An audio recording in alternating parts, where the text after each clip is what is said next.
തങ്കമാണിക്യം കാണണമെങ്കിലേ മാടമ്പി തറവാട്ടിലെ ദേവി പ്രസാദമുള്ള പെൺകുട്ടി കൂടെ വേണം.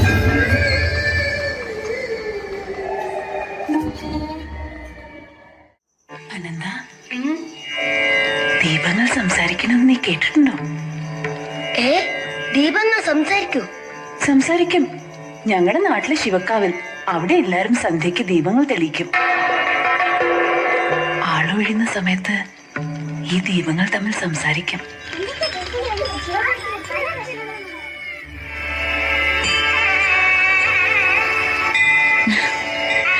അമ്മ പറയാറുള്ളത് പോലെ ഈ വിളക്കുകൾ പരസ്പരം എന്തോ സംസാരിക്കുന്നുണ്ട്.